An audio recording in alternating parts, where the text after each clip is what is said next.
जय हिंद to all of you. आप सभी का स्वागत है आपके अपने YouTube channel perfect coaching centre के इस सेशन में। मैं अंकित राजपूत आप सभी का स्वागत करता हूं। आशा है कि आप सभी पढ़ रहे होंगे मन लगाकर। जैसा कि हम आप लोग जानते ही हैं कि इस समय वाली क्लास में फिजिक्स में हम इस समय थ्योरी पढ़ रहे हैं चौथे चैप्टर की, जिसमें कल तक हमने संधारित्र की ऊर्जा तक पढ़ लिया था। संधारित्र में संचित ऊर्जा तक का टॉपिक कवर कर लिया था।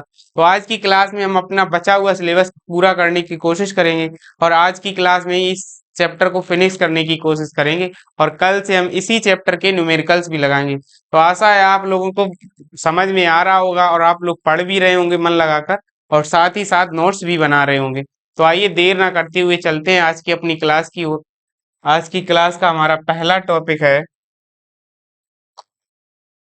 आप लोग हेडिंग डाल लीजिए संधारित्रों का संयोजन। पहली हेडिंग डाल लीजिए आप लोग संधारित्रों का संयोजन। और संधारित्रों के संयोजन में भी आप लोग पहली हेडिंग डालेंगे क्या, श्रेणी क्रम संयोजन। अभी जैसे आप लोग कक्षा 10 में पढ़ के आए थे प्रतिरोधों का संयोजन, दो प्रकार का पढ़ के आए थे, सब समांतर क्रम और श्रेणी क्रम। और साथ वैसे ही बिल्कुल यहाँ पर भी हम संधारित्रों का संयोजन करेंगे। यहाँ पर भी दो प्रकार का ही होगा, श्रेणी क्रम तथा समांतर क्रम। तो पहली हेडिंग आप लोग डाल लीजिए श्रेणी क्रम संयोजन और इसी के साथ इसमें एक चित्र भी बना लीजिए आप लोग।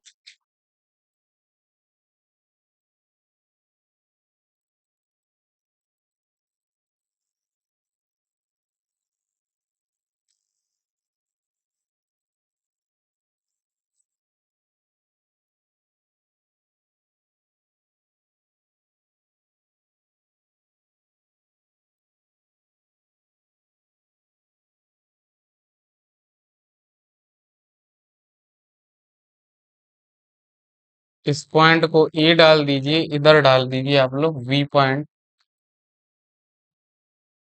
इसे आप लोग वी पॉइंट डाल देना।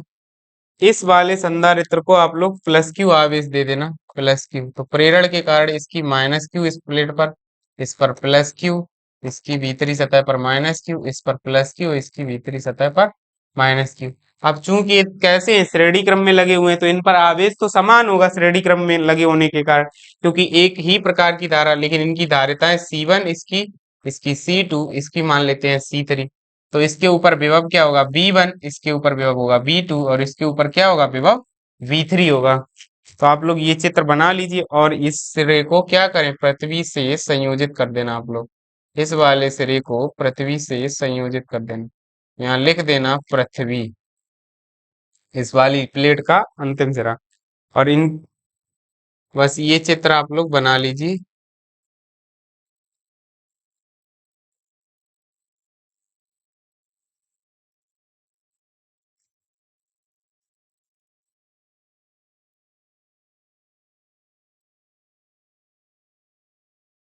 चलिए चित्र बना लिया होगा आप लोगों ने, अब देखते हैं।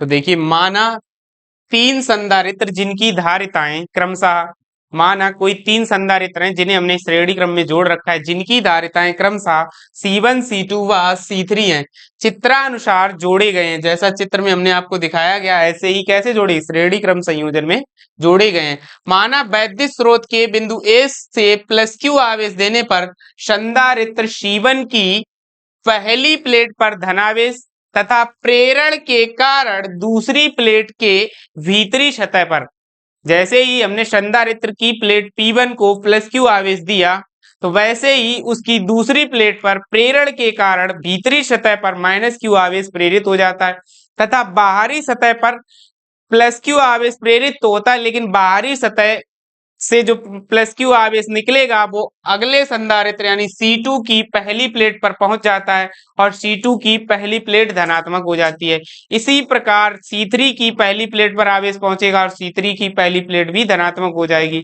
और उसके बाद C3 की भीतरी सतह पर प्रेरण के कारण माइनस क्यू आवेश प्रेरित हो जाएगा तथा बाहरी सतह के पृथ्वी से जुड़ा होने के कारण प्लस क्यू आवेश पृथ्वी में समाहित हो जाएगा और बाहरी सतह क्या हो जाएगी, निरावेशित। तो इस प्रकार तीनों संधारित्रों के ऊपर बराबर तथा विपरीत प्रकार के आवेश पहुंच जाते हैं।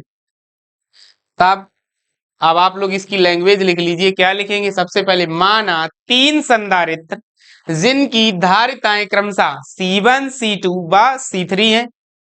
माना वैद्युत स्रोत के बिंदु ए से, कहाँ रहा बिंदु ए, बिंदु ए रहा ये, बिंदु ए से प्लस क्यू आवेश देने पर संधारित्र C1 की पहली प्लेट पर धनावेश तथा प्रेरण के कारण दूसरी प्लेट के भीतरी सतह पर ऋणावेश उत्पन्न हो जाता है तथा बाहरी सतह पर स्वतंत्र आवेश प्लस क्यू संधारित्र C2 की पहली प्लेट पर पहुंच जाता है। इसी प्रकार श्रेणी के सभी संधारित्रों की पहली प्लेट पर प्लस क्यू व दूसरी प्लेट पर माइनस क्यू आवेश उत्पन्न हो जाता है।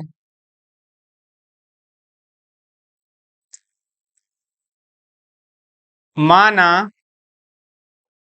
इन संधारित्रों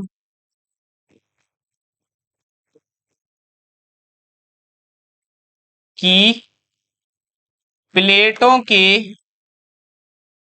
बीच उत्पन्न विभवांतर क्रमशः V1, V2 व V3 हैं। तब V1 बराबर, अब देखिए V बराबर क्या होगा, Q बराबर CV होता है। Q बराबर हमने पढ़ा रखी है, संधारित्र की धारिता का सूत्र आपको पढ़ाया था, Q बराबर CV से C बराबर Q अपॉन B। तो यहाँ पर V1 बराबर क्या हो जाएगा हमारा, Q अपॉन C1। V1 बराबर क्या आ जाएगा, Q upon C1, comma V2 equal to हमारा आ जाएगा Q अपॉन C2 तथा V3 बराबर हमारा आ जाएगा Q अपॉन C3। यहां से तीनों संधारित्रों के विभवांतर हमें पता चल जाएंगे। अगर हम मान लेते हैं, माना A तथा V के बीच, माना A तथा V के बीच कुल विभवांतर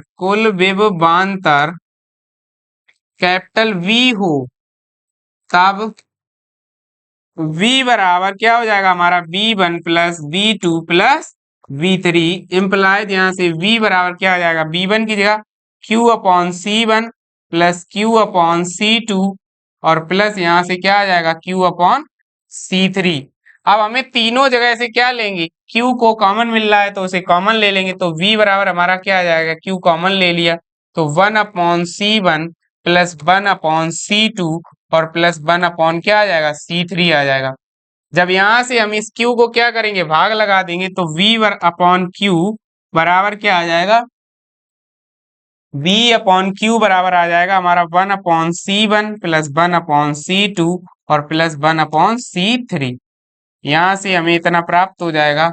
अब क्या करते हैं, यहां तक जब हम इसे हल कर लिया तो यदि A तथा B के बीच जो तीनों संधारित्र जोड़े गए हैं, इसके आगे हम लोग क्या लिखेंगे, यदि A तथा B के बीच जो तीनों संधारित्र जोड़े गए हैं उनकी तुल्य धारिता कैपिटल C हो, तब यदि A तथा B के बीच जोड़े गए तीनों संधारित्रों की को तुल्य धारिता C हो, तब V बराबर क्या हो जाएगा, Q अपॉन C। तो यहाँ पर हम स्लाइड इंडिकेट कर लेते, तो यहाँ देखिए यदि यहाँ लिखेंगे हम लोग, यदि A तथा V के मध्य जोड़े गए तीनों संधारित्रों, जोड़े गए तीनों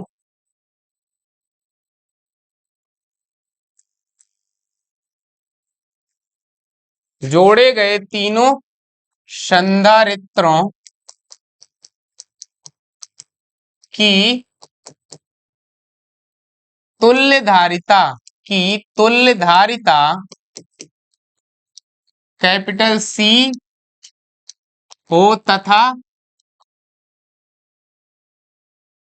विभवांतर तथा कुल विभवांतर तथा विभवांतर कैपिटल B हो, तब C बराबर हमारा हो जाएगा Q अपॉन V। इसे आप लोग समीकरण 1 कह देना या इसे आप लोग समीकरण 2 कह देना और पीछे वाली स्लाइड में यहाँ पर जो ये समीकरण है इसे आप लोग 1 बना देना। यहाँ से। चलिए नेक्स्ट स्लाइड पर। अब समीकरण एक व दो से आप लोग लिख देना, समीकरण एक व दो से जब हम एक व दो की तुलना करेंगे तो देखो वहां से क्या आ जाएगा, Q अपॉन बी की जगह पे क्या हो जाएगा, यहाँ देखिए आप लोग पीछे, यहाँ है बी अपॉन क्यू और यहाँ पर हम लोग क्या कर रहे हैं, Q upon B. Q upon B, तो वहां पर अगर हम लिखना चाहें तो वहां क्या आ जाएगा, बी अपॉन क्यू है तो उसकी जगह पे क्या आ जाएगा, वन अपॉन सी बराबर one upon C one plus one upon C two और plus one upon C three. या यहाँ पर ऐसे भी हम लोग लिख सकते हैं,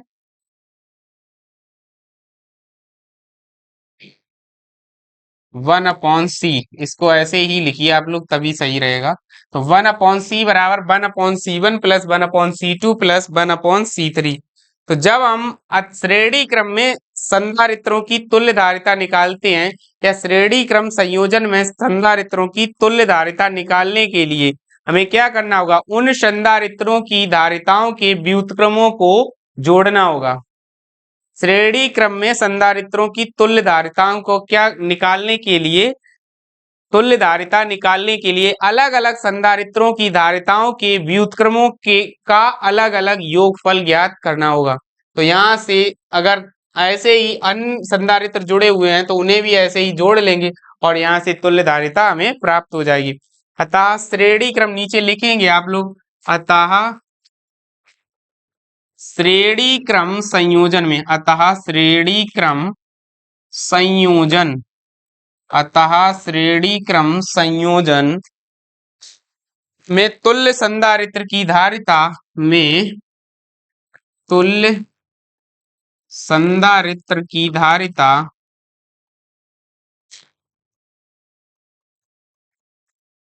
में, तुल्य संधारित्र की धारिता का व्युत्क्रम, का व्युत्क्रम उन संधारित्रों, उन संधारित्रों की धारिताओं के व्युत्क्रम के योगफल के बराबर होता है, योगफल के बराबर होता है। तो उम्मीद है आपको ये आर्टिकल समझ में आया होगा। इसमें सबसे पहले देखो हमने क्या किया, सबसे पहले तो हमें माना हमने कि कोई तीन संधारित्र हमने कैसे जोड़े हैं, श्रेणी क्रम संयोजन में जोड़े हैं। श्रेणी क्रम में जोड़ने के बाद माना हमने कि वैद्युत स्रोत के बिंदु कैपिटल ए से हमने संधारित्र C1 की प्लेट P1 को प्लस क्यू आवेश दिया। प्लस क्यू आवेश जैसे ही दिया तो प्लेट P2 की भीतरी सतह पर प्रेरण के कारण माइनस क्यू आवेश तथा बाहरी सतह पर प्लस क्यू आवेश प्रेरित हो जाता है। बाहरी सतह पर जो प्लस क्यू आवेश प्रेरित हुआ वो उठ के कहाँ चला जाएगा, C2 की पहली प्लेट पर, और वो धनात्मक हो जाएगी प्लस क्यू आवेश से। इसी प्रकार C3 की पहली प्लेट पर पहुंचेगा आवेश और C3 की दूसरी प्लेट पर बाहरी सतह चूंकि पृथ्वी से जुड़ी हुई है तो बाहरी सतह पर जो प्लस क्यू आवेश उत्पन्न होगा वो निरावेशित हो जाएगा। इस प्रकार तीनों प्लेटों के ऊपर, वो तीनों संधारित्रों के ऊपर आवेश आ जाएगा। इसके बाद माना पहले संधारित्र की धारिता C1, दूसरे की धारिता C2 व तीसरे संधारित्र की धारिता C3 है, तब उनके प्लेटों के बीच उत्पन्न विभवांतर V1, V2 व V3 है। अतः यहाँ से हमें प्राप्त हो जाएगा पहली प्लेट के बीच विभवांतर V1 बराबर Q अपॉन C1, ऐसे ही V2 बराबर Q अपॉन C2, ऐसे ही V3 बराबर Q अपॉन C3। अब माना हमने कि A तथा B के मध्य जो हमने तीनों संधारित्र जोड़े हैं उनकी तुल्य धारिता कैपिटल C है तथा A तथा B के मध्य का कुल विभवांतर कैपिटल B हो, तब Q बराबर CV से हमने C बराबर क्या निकाल लिया, Q अपॉन B, और दोनों समीकरणों की हमने यहाँ से तुलना कर दी। तो यहाँ से हमें जो सूत्र प्राप्त हुआ श्रेणी क्रम संयोजन में तुल्य धारिता के लिए, तो 1/C बराबर 1/C1 plus 1/C2 plus 1/C3। उम्मीद है आप लोगों को ये आर्टिकल समझ में आया होगा। चलिए चलते हैं अपने नेक्स्ट आर्टिकल की तरफ। अगला आर्टिकल है हमारा,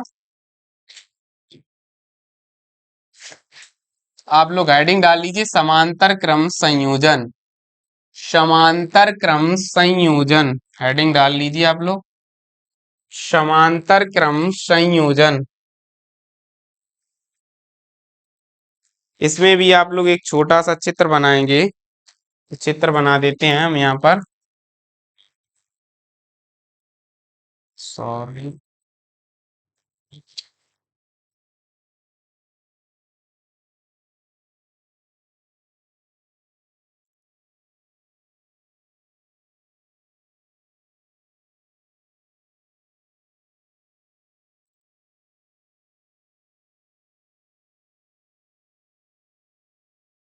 चित्र बना लीजिए आप लोग यहाँ से।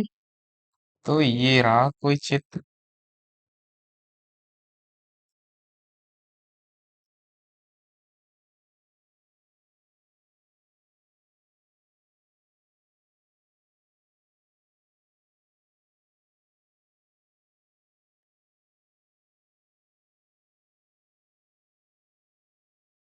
इसे मान लेना आप C1, इसे मान लेना C2, इसे मान लेना C3 धारिता है इसकी।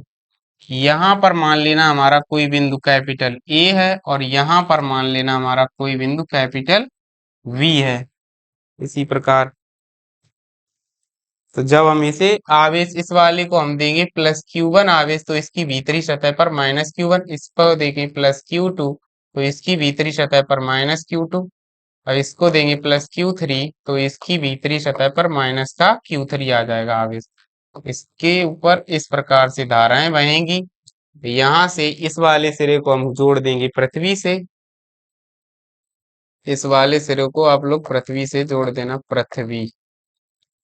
बस आप लोग ये चित्र बना लीजिए, और इन सभी के बीच ओवरऑल जो, क्योंकि ये समांतर क्रम में है, तो आप लोग पढ़ के आए होंगे समांतर क्रम में जो विभवांतर होता है वो क्या होता है, समान होता है। तीनों के ऊपर क्या होगा, एक ही विभव होगा, तीनों के ऊपर, तीनों संधारित्र, क्योंकि एक ही पॉइंट से संयोजित हो रखे हैं तीनों, इसलिए तीनों के ऊपर क्या होगा, समान विभवांतर होगा, यानी बी होगा तीनों के ऊपर। तो आप लोग बना लीजिए चित्र, उसके बाद लिखिए वहां सा। तो बना लिया होगा चित्र आपने, देखिए क्या लिखा है, माना तीन संधारित्र जिनकी धारिताएं क्रमशः C1, C2 व C3 हैं, चित्रानुसार समांतर क्रम में जोड़े गए। ये हमारा समांतर क्रम संयोजन है। तीनों की एक पहली प्लेट को एक बिंदु से और दूसरी प्लेट को दूसरे बिंदु से संयोजित करके हमने इसे क्या कर दिया, समांतर क्रम में तीनों को कर दिया। उसके बाद माना स्रोत के बिंदु ए को दिया गया आवेश प्लस Q संधारित्रों की धारिताओं के अनुसार, जितनी जितनी इनकी धारिताएं हैं यानी कैपेसिटी है के अनुसार बढ़ जाता है। माना यह आवेश क्रमशः Q1, Q2 व Q3 तथा प्रत्येक संधारित्रों की प्लेटों के बीच विभवांतर V है, V ही रहेगा। तब यहां से क्या हो जाएगा, Q1 बराबर, अगर हम निकालना चाहें तो C1 into we, comma Q2 बराबर क्या हो जाएगा हमारा C2 इंटू, Q2 बराबर C2, Q2 बराबर C2 इंटू वी, और यहाँ से Q3 बराबर क्या आ जाएगा, C3 इंटू वी। हमारा Q1 बराबर क्या आएगा, C1 इंटू वी। अब यहाँ से क्या करेंगे, अतः संयोजन का कुल आवेश, अतः संयोजन का कुल आवेश, संयोजन का कुल आवेश, तो संयोजन का कुल आवेश यहाँ से हमें क्या प्राप्त होगा, Q बराबर Q1 प्लस Q2 और प्लस Q3। जब हम इसे आगे हल करेंगे तो Q बराबर, Q1 का मान हमने निकाला है C1 इंटू वी, यहाँ से C2 इंटू वी और प्लस हो जाएगा C2 into V plus C3 into V. तीनों से V कॉमन मिल रहा है तो कॉमन ले लेंगे, इम्प्लाइज Q बराबर आ जाएगा V कॉमन लेके C1 plus C2 plus C3, C1 plus C2 plus यहाँ से क्या आ जाएगा, अभी C2 प्लस C3। अब यहाँ से क्या करेंगे हम आगे, इसे आप लोग यहीं पर समीकरण 1 डाल देना, समीकरण 1।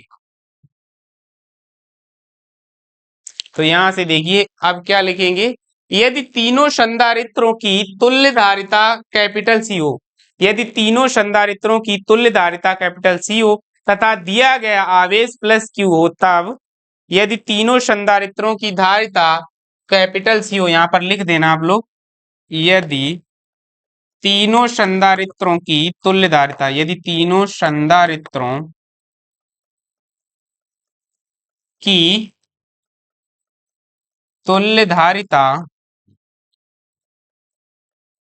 कैपिटल सी हो तथा दिया गया आवेश, दिया गया आवेश स्मॉल क्यू हो, तब यहां से Q बराबर क्या हो जाएगा, Q बराबर C इंटू वी। Q बराबर यहां से हमें क्या प्राप्त हो जाएगा, CV। इसे आप लोग समीकरण 2 डाल देना। अब देखिए समीकरण 1 व 2 से, तो समीकरण यहां हम लोग लिखेंगे, समीकरण 1 व 2 से जब समीकरण 1 व 2 को हम लोग हल करेंगे, तो देखिए यहाँ समीकरण 1 व 2 से देखिए इनके बाएं पक्ष कैसे हैं, दोनों के समीकरण 1 व 2 के बाएं पक्ष बराबर हैं, तो दाएं पक्ष कैसे होने चाहिए, बराबर होने चाहिए। तो यहाँ से Q इंटू क्या हो जाएगा, C1 plus C2 plus C3 बराबर आ जाएगा Q इंटू वो, सॉरी, C इंटू वी। जब हम इसे और आगे हल करेंगे तो इम्प्लाइज C बराबर हमारा आ जाएगा C1 plus C2 plus C3। तो यहाँ से जब हमने इसे हल किया तो हमें क्या प्राप्त हुआ, C बराबर C1 plus C2 plus C3। अब देखिए यहाँ पर आप लोगों ने जो प्रतिरोध में पढ़ा था उसका दोनों जगह कैसा हुआ, ठीक विपरीत हुआ। प्रतिरोध में आप लोगों ने श्रेणी क्रम संयोजन पढ़ा था, जब हम प्रतिरोध की बात करें तो उसमें श्रेणी क्रम संयोजन आपने प्रतिरोधों को पढ़ा था, तो R बराबर आया था R1 plus R2 plus R3। ये श्रेणी था और समांतर क्रम था 1/R बराबर 1/R1 plus 1/R2 plus 1/R3। तो यहाँ से आप लोगों को एक बात समझ में आ रही होगी कि जो संधारित्रों के संयोजन में उनकी तुल्य धारिताएं आती हैं वो प्रतिरोधों के व्युत्क्रम की जैसी होती हैं। तुल्य धारिताएं जो होती हैं प्रतिरोधों में जो संयोजन चलता है उसका व्युत्क्रम यहाँ पर होता है। तो देखिए समांतर क्रम में हमने जो तुल्य धारिता प्राप्त किया की है, यहाँ पर C बराबर C1 plus C2 plus C3 प्राप्त हुई है यहाँ से। अतः आप लोग नीचे लिखेंगे, अतः समांतर क्रम में जुड़े संधारित्रों की, यहाँ पर आप लोग लिखेंगे अतः समांतर क्रम में, समांतर क्रम में जुड़े संधारित्रों की, समांतर क्रम में जुड़े संधारित्रों की,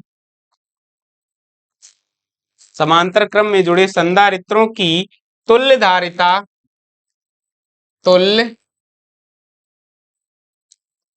धारिता अलग अलग धारिताओं के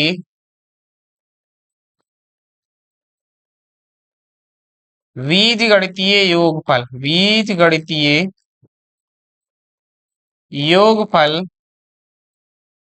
के बराबर होती है, कि बराबर होती है। तो उम्मीद है आप लोगों को ये आर्टिकल भी समझ में आया होगा। तो बिल्कुल इजी था ये भी। इसमें क्या था, जो श्रेणी क्रम में आई थी हमारी धारिता वो आई थी 1/C बराबर 1/C1 plus 1/C2 plus 1/C3, और समांतर क्रम में तुल्य धारिता आई है C बराबर 1/C1 plus 1/C2 plus 1/C3। ऐसे ही अन्य जुड़े होंगे संधारित्र, तो उनकी धारिताएं ऐसे ही लगातार शो ऑन चलती ही रहेंगी। उम्मीद है आप लोगों को ये दोनों ही आर्टिकल समझ में आए होंगे। चलिए चलते हैं अपने नेक्स्ट आर्टिकल की तरफ। अगला आर्टिकल है आवेशित संधारित्र की ऊर्जा। आप लोग हेडिंग डाल लीजिए, आवेशित संधारित्र की ऊर्जा। तो आप लोगों ने हेडिंग डाल ली होगी। यहाँ से एक चित्र बनाएंगे हम, तो देखिए पहले चित्र ही बना लेते हैं। तो पहले आप लोग ये चित्र बनाइए।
ये चित्र बना लीजिए आप लोग, और यहाँ पर इस वाली भुजा के ऊपर हम लोग दिखा देंगे विभवांतर है हमारा, विभवांतर। इसे आप लोग वी डाल के इस साइड एरो लगा दीजिए, और इस वाली भुजा के ऊपर आप लोग आवेश, आवेश स्मॉल क्यू दिखा दीजिए इस साइड की तरफ। तो यहाँ से ऐसे एरो लगा दीजिए आप लोग।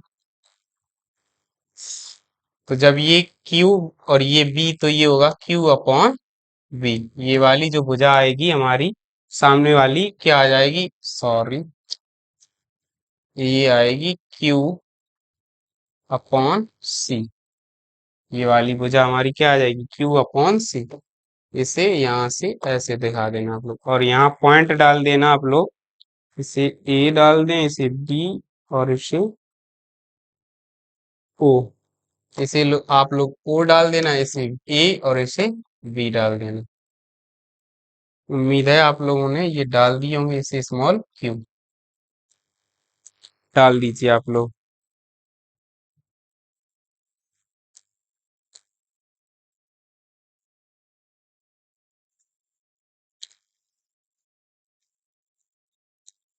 बन गया होगा चित्र, चलिए आइए देखते हैं। सबसे पहले आप लोग लिखेंगे, माना संधारित्र की धारिता कैपिटल C फैरड है। माना संधारित्र की धारिता कैपिटल C फैरड है, तथा इसे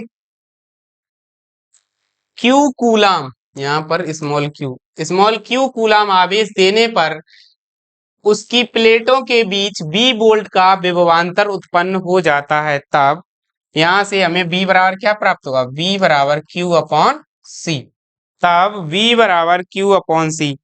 अब संधारित्र को प्लस Q आवेश देने पर किया गया कार्य क्यूबी ग्राफ जो हमने बना रखा है, क्यूबी ग्राफ में घिरे क्षेत्रफल के बराबर होगा। संधारित्र को प्लस Q आवेश देने में किया गया कार्य इस क्यूबी ग्राफ से घिरे क्षेत्रफल में, वो क्यूबी ग्राफ से घिरे क्षेत्रफल के बराबर होगा। अर्थात छायांकित भाग जो दिखा रखा है, तो हम यहां पर लिखेंगे, अतः संधारित्र को क्यू आवेश देने में किया गया कार्य, क्यू आवेश देने में किया गया कार्य,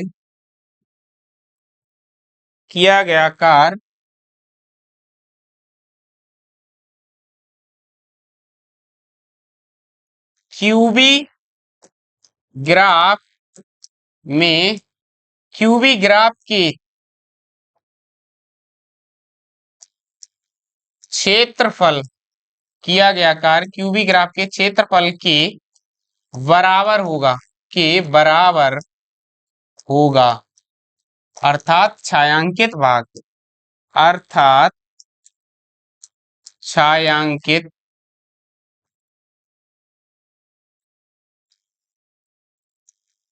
क्या हो जाएगा, छायांकित भाग। तो छायांकित भाग के बराबर क्या हो जाएगा, इसका क्षेत्रफल। तो यहां से U बराबर किसके हो जाएगी, W बराबर 1/2। अब छायांकित भाग का क्षेत्रफल क्या होगा, क्योंकि छायांकित भाग एक क्या बन रहा है, समकोण त्रिभुज बन रहा है। तो समकोण त्रिभुज का क्षेत्रफल क्या होता है, 1/2 आधार गुणे ऊंचाई। तो यहां से हो जाएगा 1/2 आधार, आधार हमारा यहाँ पर है क्या, OB, ब्रैकेट में लिख देना OB गुणे ऊंचाई। ऊंचाई हमारी कितनी दे रखी है, देखिए आप लोग चित्र में, तो चित्र में देख के ऊंचाई हमारी कितनी है, VAB लिख दे या VA, कुछ भी लिख देना आप लोग। तो यहां से जब इसे और हल करेंगे तो U बराबर W बराबर क्या हो जाएगा, 1/2। OB की जगह पे हमारा दे रखा है स्मॉल Q, और गुणे उसकी जगह पर AB की जगह पर क्या है, Q अपॉन C। तो यहाँ पर हम लोग लिख देंगे Q अपॉन C। तो जब इसे और आगे हल करेंगे तो U बराबर हमें प्राप्त होगा 1/2 Q स्क्वायर अपॉन C। और पहले भी ये सूत्र हम आप लोगों को डिराइव करा चुके हैं, संधारित्र में संचित ऊर्जा के रूप में भी हमने यही सूत्र आपको डिराइव कराया था। अतः संधारित्र, आवेशित संधारित्र की ऊर्जा कितनी होगी, अतः यहां से लिख देना आप लोग, आवेशित संधारित्र की ऊर्जा, आवेशित संधारित्र की ऊर्जा, आवेशित संधारित्र की ऊर्जा U बराबर हमारी कितनी हो जाएगी? U बराबर 1/2 क्यू स्क्वायर अपॉन सी। उम्मीद है आप लोगों को ये आर्टिकल भी समझ में आया होगा। 1/2 सॉरी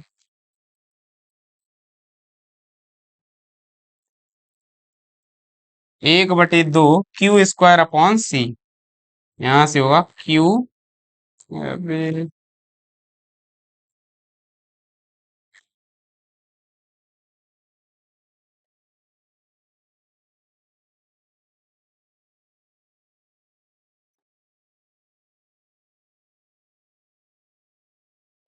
क्यू स्क्वायर अपॉन सी जूल। तो अतः संधारित्र में संचित ऊर्जा का सूत्र हमें प्राप्त हो गया यहाँ से। संधारित्र की आवेशित संधारित्र की ऊर्जा कितनी प्राप्त होगी? 1/2 क्यू स्क्वायर अपॉन सी। अब इस सूत्र को हम मॉडिफाई भी कर सकते हैं, क्यू बराबर सी भी रखे या सी बराबर क्यू अपॉन बी रखे, जैसे भी आप मॉडिफाई करना चाहे मॉडिफाई हो जाएगा। तो उम्मीद है आपको ये आर्टिकल भी समझ में आया होगा। बिल्कुल सिंपल सा है, केवल यहाँ पर इसका क्षेत्रफल निकालना था। समकोण त्रिभुज का वही क्षेत्रफल क्या होगा? ऊर्जा के बराबर। तो उम्मीद है आप लोगों को ये आर्टिकल भी समझ में आएगा। आइए चलते हैं अपने नेक्स्ट टॉपिक की तरफ। अगला टॉपिक है समांतर प्लेट संधारित्र का ऊर्जा घनत्व। मोस्ट इंपोर्टेंट टॉपिक है। इस ऊर्जा घनत्व के ऊपर कम से कम 2 से 3 बार सवाल पूछे जा चुके हैं और कभी कभी ऊर्जा घनत्व को डेराइव भी करवा लिया जाता है। इसका उपयोग हम यहाँ से अभी यहाँ करेंगे, इसके बाद 12वें चैप्टर में भी करेंगे जाके, जब हम आपको विद्युत चुंबकीय तरंगें पढ़ाएंगे। तो आशा है कि आप लोग यहाँ बहुत ही मन लगाकर पढ़ेंगे, क्योंकि हम यहाँ जो पढ़ाते जा रहे हैं 1 से लेकर 6 चैप्टर तक, उसके बाद जो 6 से लेकर 12 चैप्टर तक उन सबको रिलेट करते हुए पढ़ेंगे। तो हमेशा पढ़ना कैसे है? रीड, रिवाइज एंड रिलेट, तीनों तरीके से पढ़ना है। तो हमेशा पहले पढ़ेंगे, उसके बाद रिवाइज करेंगे और उसके बाद रिलेट करते हुए आगे बढ़ेंगे। तो इससे हमारी चीजें क्या हो जाती हैं? सिंपल हो जाती हैं। तो उम्मीद है आप लोग इसी थ्योरी के ऊपर पढ़ रहे होंगे और लगातार नोट्स बना रहे होंगे।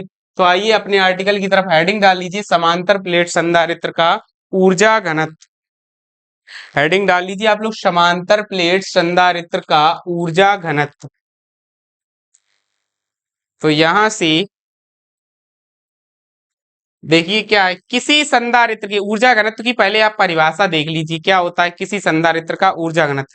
किसी संधारित्र के एकांक आयतन में संचित ऊर्जा, किसी संधारित्र के एकांक आयतन में संचित ऊर्जा उस संधारित्र का ऊर्जा घनत्व कहलाती है। क्या? किसी संधारित्र की एकांक आयतन की ऊर्जा उस संधारित्र का ऊर्जा घनत्व कहलाती है। ऊर्जा घनत्व को स्मॉल यू से प्रदर्शित करते हैं, इसे कभी कभी हम यू ई भी लिखते हैं, क्योंकि जब हम चुंबक वाला पढ़ा देंगे यानी चुंबकीय ऊर्जा घनत्व, इसे वैद्युत ऊर्जा घनत्व कहते हैं, तो उसे हम यू बी लिखते हैं। तो इसीलिए यहाँ सफिक्स में E for electric field, V for यहाँ से मैग्नेटिक फील्ड के लिए बी बना देते हैं। इस वजह से यहाँ इसे कभी कभी स्मॉल यूवी से, वैसे कॉमनली अगर लिखेंगे तो यू से लिखेंगे, स्मॉल यू से प्रदर्शित करते हैं। और इसका मात्रक, चूंकि ऊर्जा का मात्रक जूल होता है, लेकिन ये एकांक आयतन की ऊर्जा है, तो इसका मात्रक क्या हो जाएगा? जूल प्रति मीटर क्यूब होता है। अब नीचे लिखेंगे, देखिए, माना समांतर प्लेट संधारित्र की प्लेटों का क्षेत्रफल कैपिटल ए, उनके प्लेटों के बीच की दूरी स्मॉल डी, संधारित्र की प्लेटों के बीच के स्थान में कोई परावैद्युतांक कैपिटल के बरा है तथा प्लेटों के बीच उत्पन्न विभवांतर कैपिटल वी है।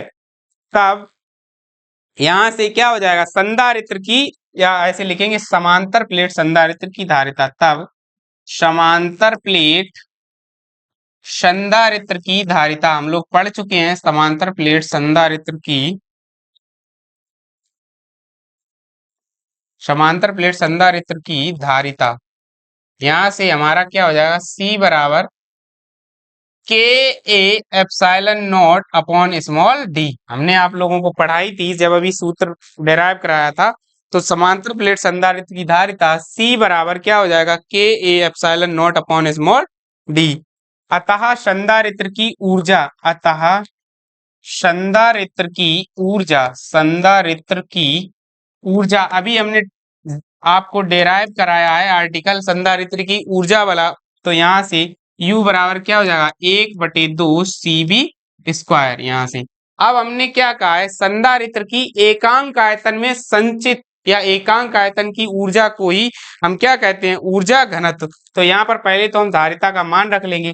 तो यहाँ से U बराबर देखिए हमारा क्या आएगा, 1/2 धारिता का मान रखेंगे C का, तो KA/0/d इंटू क्या हो जाएगा, V²। यहाँ से क्या हो जाएगा, KA/0 upon small d into V²। जब हम इसे और आगे हल करेंगे, अतः यहाँ पर लिखना आप लोग, अतः संधारित्र की प्लेटों के बीच, संधारित्र की, यहाँ पर लिखना आप लोग, अतः संधारित्र की प्लेटों के बीच का आयतन, संधारित्र की प्लेटों के बीच का आयतन। अब प्लेटों के बीच का आयतन क्या हो जाएगा, आयतन हमें हमें हमेशा ही पता है, क्षेत्रफल में यदि लंबाई या दूरी का गुणा कर दिया जाए तो यहां से हमें प्राप्त हो जाता है आयतन। तो V बराबर क्या हो जाएगा, A इंटू स्मॉल d।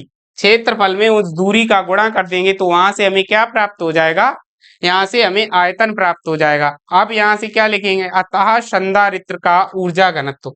तो यहाँ पर हम स्लाइड एड कर लेते हैं। उसके बाद यहाँ लिखेंगे अतः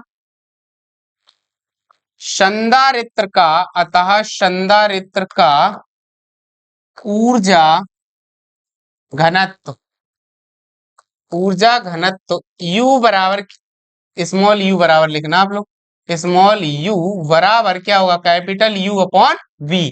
तो जब हम इसे आगे हल करेंगे तो स्मॉल u बराबर, कैपिटल U का मान अभी हमने पीछे स्लाइड में ये वाला जो हमने लिखा है, कौन सा, 1/2 KA/0 upon small d into V²। तो इसी की तरफ चलेंगे।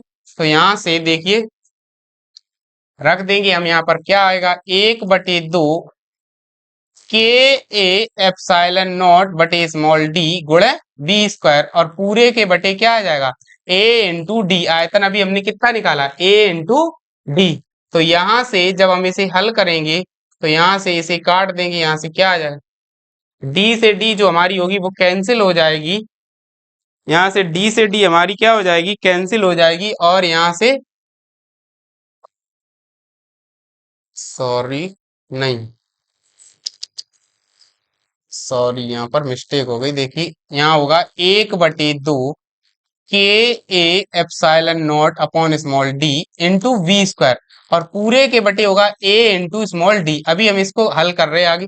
तो यहाँ से U बराबर 1/2 KA। अब ये देखिए यहाँ पर ये जो A है, यही KA/0 बटे यहाँ A यहाँ पर चला आएगा, इंटू D भी यहाँ पर चला जाएगा, तो D² गुणे क्या हो जाएगा, V²। तो ये A से A कैंसिल हो गया। तो U बराबर क्या हो जाएगा, 1/2 इंटू K/0 गुणे, अब V अपॉन D लिख के इसका क्या कर देंगे, होल स्क्वायर कर देंगे। यहाँ से B अपॉन D लिखने के बाद इसका होल स्क्वायर कर देंगे। तो U बराबर क्या आ जाएगा, 1/2 K/0। अब देखिए K/0 यहाँ पर हो गया, और B अपॉन D की जगह पे क्या आ जाएगा, E²। और यहाँ पर आप लिख देना, चूंकि B अपॉन D बराबर क्या होता है, E। ये हमने आपको जब विभव प्रवणता पढ़ाई थी तभी पढ़ा दिया था कि दूरी के सापेक्ष विभव में पतन की दर को विभव प्रवणता कहते हैं। वहीं से B अपॉन D बराबर E हमने सिद्ध करके आपको दिखाया था, तो वहीं से हमने ये लिख दिया।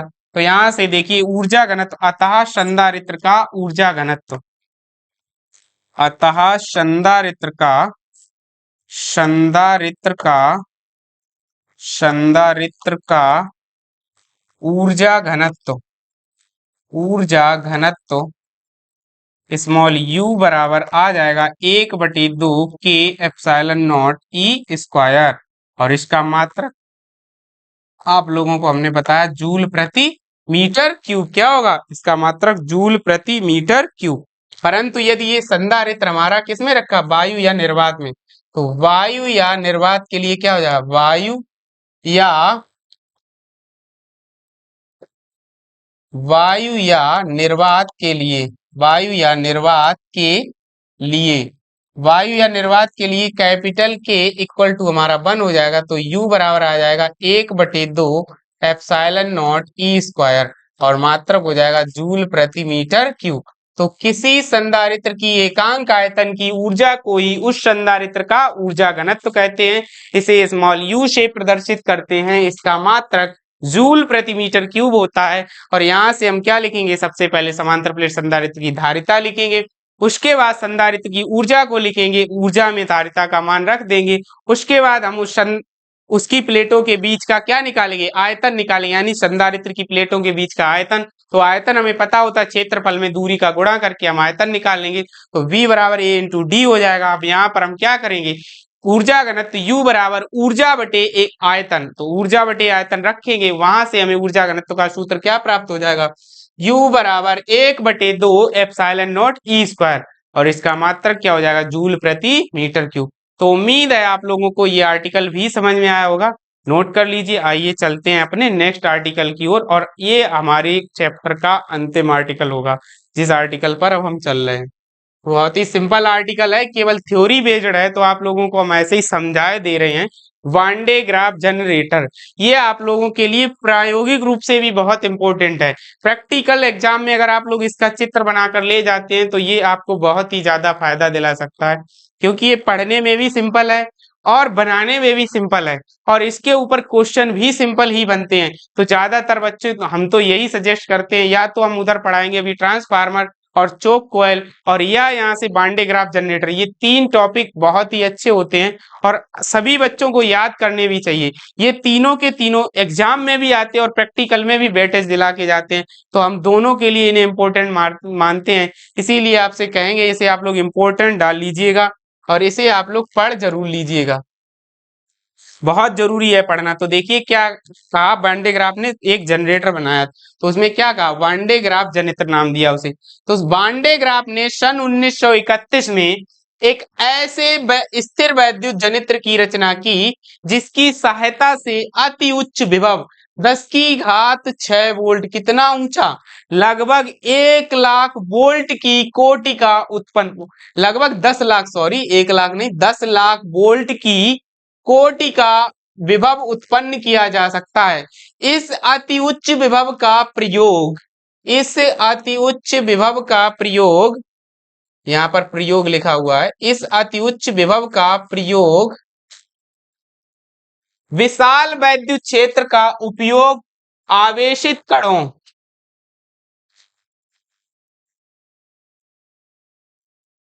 विशाल वैद्युत क्षेत्र का उपयोग आवेशित कणों, इलेक्ट्रॉन, प्रोटॉन और आयंस आदि को त्वरित कर अति उच्च गतिज ऊर्जा प्रदान करने में किया जाता है। तो हमने क्या बताया, वांडे ग्राफ ने सन 1931 में एक ऐसे स्थिर वैद्युत जनित्र की रचना की जिसकी सहायता से अति उच्च विभव, लगभग 10 लाख वोल्ट तक का विभव उत्पन्न किया जा सकता है। इस विभव के कारण उत्पन्न विशाल वैद्युत क्षेत्र का प्रयोग हम आवेशित कणों को त्वरित कर, जैसे इलेक्ट्रॉन, प्रोटॉन्स, आयंस आदि को त्वरित कर अति उच्च गतिज ऊर्जा प्रदान करने में करते हैं। आगे देखिए इसका सिद्धांत, अब इसकी हेडिंग दूसरी डालेंगे आप लोग, सिद्धांत। इस मशीन के कार्य करने का सिद्धांत निम्न दो विधियों पर आधारित है, निम्न दो घटनाओं पर आधारित है।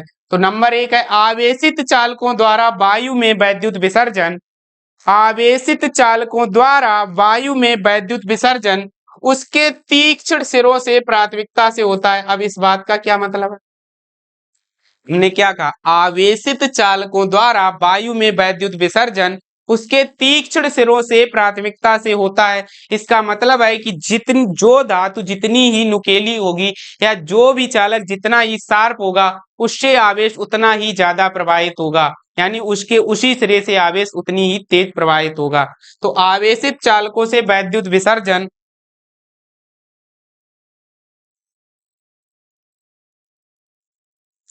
हमने क्या कहा, आवेशित चालकों द्वारा वायु में वैद्युत विसर्जन उसके तीक्ष्ण सिरों से प्राथमिकता से होता है। दूसरा हमने क्या बताया, खोखले चालक पर आवेश, खोखले चालक पर आवेश उसके बाहरी पृष्ठ पर विद्यमान रहता है। ये वाली बात हमने आपको पिछले चैप्टर में पढ़ाई थी, गॉस के प्रमेय वाले में। हमने क्या कहा था, जब हमने खोखला गोला लिया था तो उसके संपूर्ण आयतन में कोई भी आवेश नहीं रहा था, उसका जो पूरा का पूरा आवेश है वो उसके पृष्ठ के ऊपर विद्यमान हो गया था। वहां पर हमने क्या निकाला था, आवेश का पृष्ठ घनत्व। तो खोखले चालक के भीतर कोई आवेश नहीं रहता है, वो संपूर्ण आवेश क्या होता, उसकी सतह के बाहर चला जाता है। तो इन्हीं दोनों घटनाओं के ऊपर ये जनरेटर काम करता है, इसका सिद्धांत हो गया। इसके बाद चलते हैं अगली स्लाइड पर। आप लोग इसे नोट जरूर कर लीजिएगा, बाद में वीडियो पॉज करके इसकी रचना देखिए। अब इसकी रचना में क्या बनेगा, हम लोग चित्र बनाते हैं इसकी रचना में। तो चित्र बनेगा,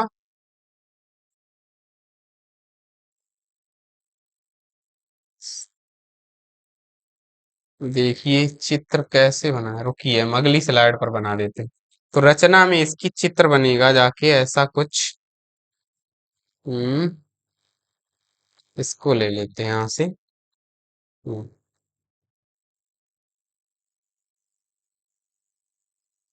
तो देखिए ऐसा कुछ बनेगा।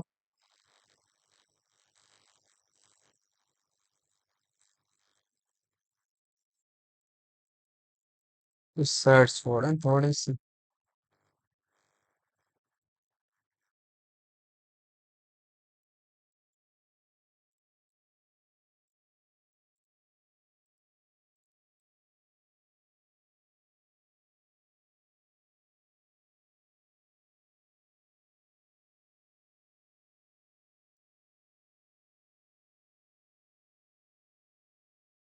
सॉरी।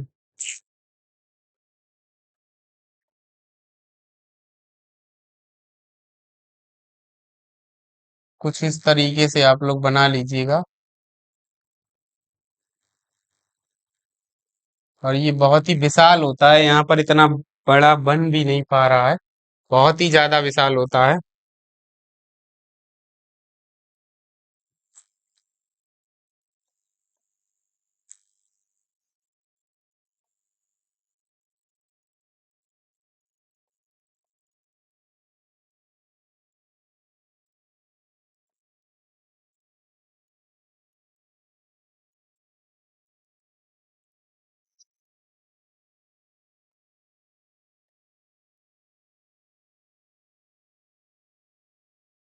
नहीं,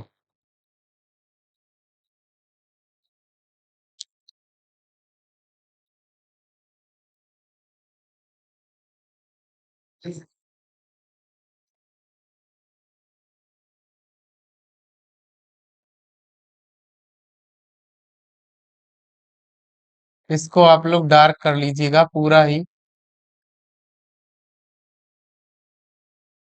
कुछ इस तरीके से। उसके बाद इसके अंदर में हम बनाएंगे चित्र को और आगे। तो यहाँ से जब हम इसे और आगे बनाएंगे, तो इसके अंदर में एक यहाँ पर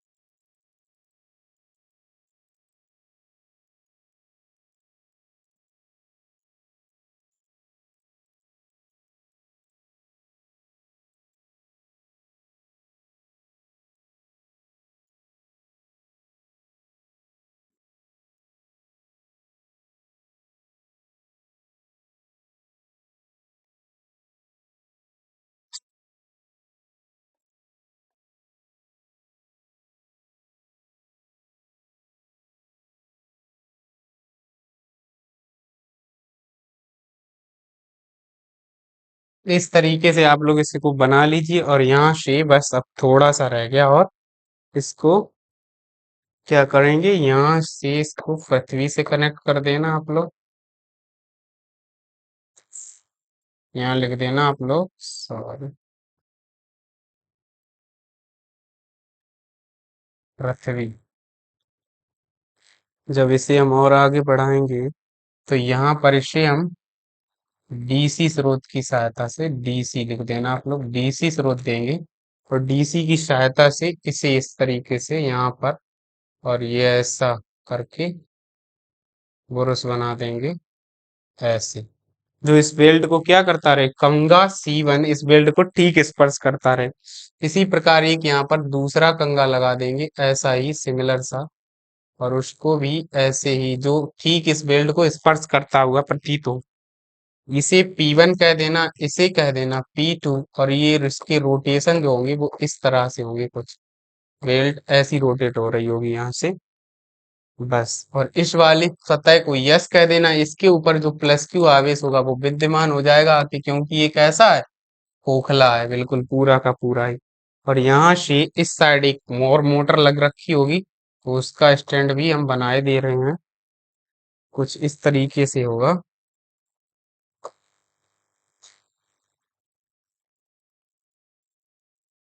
ऐसा। और यहाँ से इस वाली घिरनी की इसके ऊपर क्या चढ़ेगी, बेल्ट चढ़ा देंगे, तो बस ये इस तरीके से रोटेट कर रही होगी। ये रही इसकी संरचना।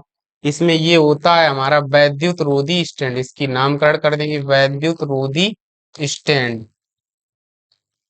और ये लग रखी है इसमें मोटर।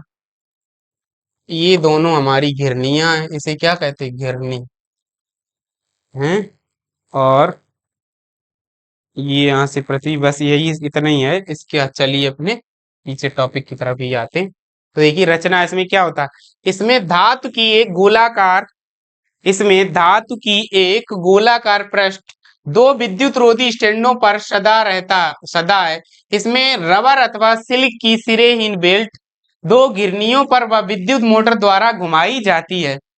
निचला कंगा एक दिष्ट वोल्टेज स्रोत के धन टर्मिनल से जोड़ देते हैं तथा ऊपरी कंगे को गोले के भीतरी पृष्ठ से जोड़ दिया जाता है। बिल्कुल देखिए सिमिलर सी बात। ठीक है, इसमें क्या होता है, दो घिरनियां हैं, ये देखिए दोनों, इनमें जो सिरे विहीन बेल्ट चढ़ी होती है और एक विद्युत मोटर के ऊपर चढ़ी होती है, और इसके कंगा C1 को दिष्ट धारा वोल्टेज के धन टर्मिनल से जोड़ देते हैं, और कंगा ये रहा C2 को इससे बाहरी पृष्ठ से जोड़ देते हैं। और जो कंगा C1 और C2 है वो इस बेल्ट को क्या करते हैं, ठीक स्पर्श किए हुए रहते हैं। अब क्या करते हैं, इसके कार्यविधि की तरफ चलते हैं।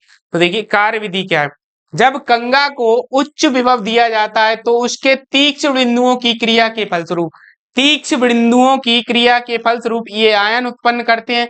कंगे के तीक्ष्ण सिरे तथा धनायनों के प्रतिकर्षण के कारण धनायन बेल्ट पर जाने लगते हैं। ये धनायन गतिमान बेल्ट द्वारा ऊपर ले जाए जाते हैं। ऊपरी कंगा के तीक्ष्ण सिरे बेल्ट को ठीक स्पर्श करते हैं, जिससे ये नुकीले सिरे बेल्ट को आने वाले धनायनों को एकत्रित करने लगता है। कंगे को धनायन शीघ्र ही गोले के बाहरी सतह पर पहुंच जाते हैं और आवेशित गोले के पृष्ठ पर अति उच्च विभव उत्पन्न हो जाता है। आप लोग इस कार्य विधि को 2 बार पढ़ेंगे, आप लोगों को याद हो जाएगी। बस इसके बाद क्या करते हैं, इसका उपयोग देख लेते हैं और इसके दोष देख लेते हैं। तो इसका उपयोग हम करते हैं उच्च विभवांतर उत्पन्न करने में। सबसे बड़ा उपयोग तो यही है, इसकी सहायता से हम उच्च विभवांतर उत्पन्न करते हैं। दूसरा है तीव्र किरणों के उत्पादन में। जो तीव्र एक्स किरणें हैं या गामा किरणें वगैरह हैं, यहाँ वैसे बेसिकली एक्स किरणों के उत्पादन में इसका उपयोग किया जाता है, तीव्र एक्स किरणों के उत्पादन में। तीसरा है नाभिकीय विघटनों के प्रयोग में आवेशित कणों को त्वरित कर अति उच्च गतिज ऊर्जा प्रदान करने में। नाभिकीय विघटन का मतलब जैसे कि परमाणु बम अथवा हाइड्रोजन बम वगैरह बनाना अथवा परमाणु ऊर्जा वगैरह बनाने में आवेशित कणों को त्वरित करना पड़ता है, तो उसमें भी इसी का उपयोग करते हैं। और नाभिकीय भौतिकी के अध्ययन में कण त्वरक के रूप में भी इसका उपयोग किया जाता है। अब इसके दोष क्या है, दोष इसका आकार बड़ा होने के कारण इसका उपयोग असुविधाजनक होता है, क्योंकि इसका आकार बहुत विशाल है, इसलिए इसे एक स्थान से दूसरे स्थान तक ले जाने में बड़ी ही दिक्कत होती है, इसलिए इसका उपयोग असुविधाजनक। और दूसरा, अति उच्च विभव के कारण इसका उपयोग खतरनाक है। अगर किसी को करंट लग गया तो खत्म है उसका खेल बिल्कुल ही। इसीलिए अति उच्च विभव के कारण इसका उपयोग क्या है, बहुत ही खतरनाक होता है। तो ये रही आज की हमारी क्लास। उम्मीद है आज की क्लास आपको काफी अच्छी लगेगी। तो आज की क्लास में हमने अपने चैप्टर संधारित्र तथा परावैद्युत को फिनिश कर लिया है। इसकी थ्योरी आज की क्लास में समाप्त हो गई है। कल जब इसकी क्लास लेकर आएंगे तो हम उसमें इस चैप्टर के न्यूमेरिकल्स की शुरुआत करेंगे।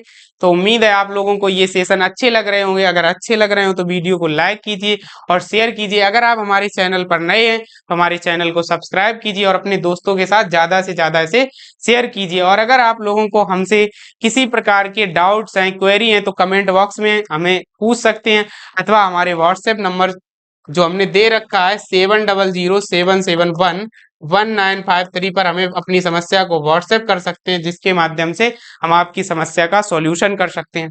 तो आज की क्लास के लिए बस इतना ही। मिलते हैं आपसे नेक्स्ट क्लास में, तब तक के लिए जय हिंद।